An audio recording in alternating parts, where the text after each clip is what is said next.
Worm, prepare yourself. Damn Saiyan. Episode 102 of Dragon Ball Super was 100% a parody on older animes like Sailor Moon, animes throughout the 80s and 90s. Just very self-aware episode, which is surprising for me.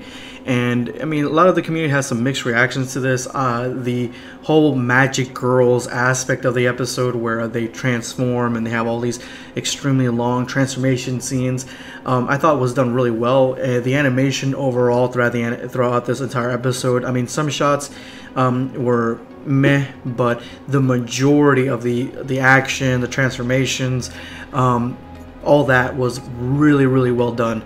And I really enjoyed this episode personally for me, even though they reused shots, which I did sort of blast Dragon Ball Super a couple episodes back before. It was done in such a way that it made it seem like it was on purpose, sort of mimicking the older style of animes.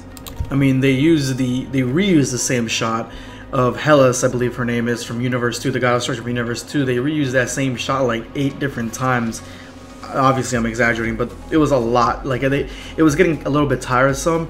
And then there was this part in the episode where they were about to transform and 17 blows them away, and they legitimately came back and were all injured, and they're like, hey, let us transform. Even Topo was like, no, you gotta let them transform. Goku was like, let him transform. And it seemed a little bit out of character for Topo, for somebody who was just talking about, we're talking to Goku episodes prior, saying that I'm not here for grudges, I'm here to win and save my universe. But at the same time, he's letting these girls transform, and they could be powerful enough to take him down. Now, are they?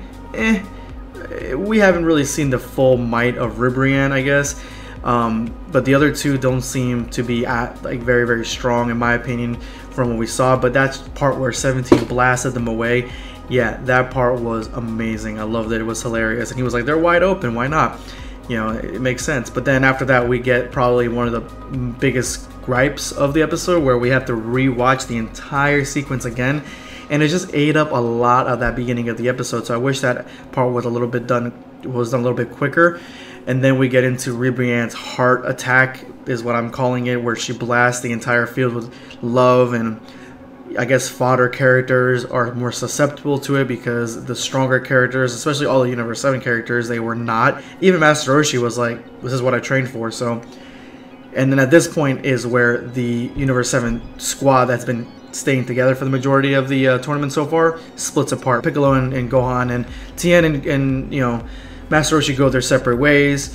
And personally, that's going to lead, for me, I think that's going to lead toward the next episode, where they're going to be kind of cornered off from different angles and stuff like that by different characters. Universe 10, for example. I want to give a quick shout out to Xander Beast on my Universe 6 Namekians revealed video, which is my last video. I'll have a link in the description below for that. Please check it out.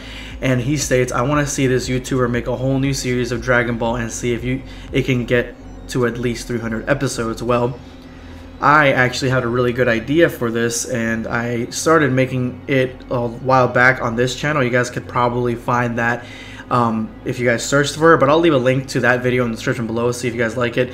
And I started with it sort of mixture between gaming, you know, pictures and just in footage from the actual show, and it was all revolving around Super Saiyan 4 from GT. If GT wasn't not canon, I guess, if GT was still canon, mixed with Dragon Ball Super. So if you want to check it out and see what I think, what my take on a new story for Dragon Ball, for Dragon Ball would be, go ahead and look at that link in the description below. Now here we get to Ribrianne versus Vegeta, and we've seen this in the intro, I mean, of Dragon Ball Super, and it's one of those things that, like, it's not like the biggest fight that we were really looking forward to seeing, but it was something that I was personally looking forward to seeing, because it was been kind of portrayed in the trailer like she's going to be a threat. And yes, Super Saiyan Vegeta was kind of on the rebound a little bit with her attack, but it wasn't, from what I saw, it wasn't anything that was decisive, and at the same time it didn't last very long, because the majority of the second half of the episode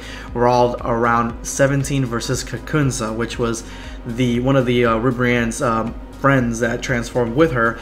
And I actually really enjoyed her, not her transformation the way it looked, even though, I mean, I understand it's being parody of these transformations that kind of look like, you know, they're older or like old school kind of transformations, but I just wasn't too much of a fan of the power that she kind of showed in this. And the other character, I don't remember her name, apparently her ability was that the more she was fighting and striking, the harder and faster her punches were.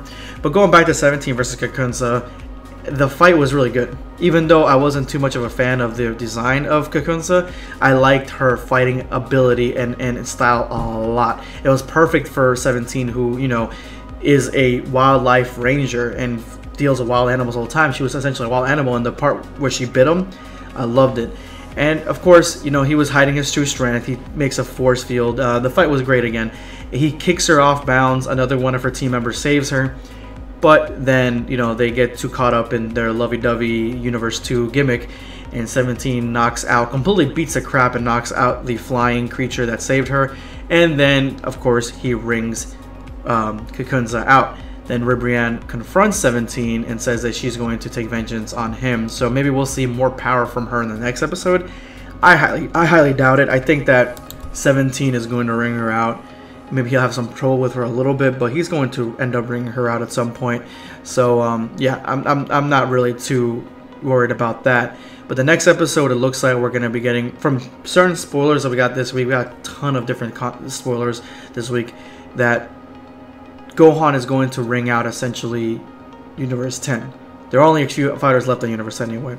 So we might be seeing the death of Gowasu, or the erasure of Gowasu, which is going to be pretty sad because I actually really like Gowasu as a character, so it's going to suck. But yeah, so that's going to be the next episode, and we're going to see how he feels about the fact that he was, you know, responsible for destroying an entire universe. I can't wait to see that sort of balance and the way he, like, you know, internalizes that and stuff. So anyway, what did you guys think of episode 102 and the whole gimmick with the parody of these magic girls concept? Let me know in the comments below. Drop me a like if you liked my video, and it's going to be Dragon Ball Black signing off.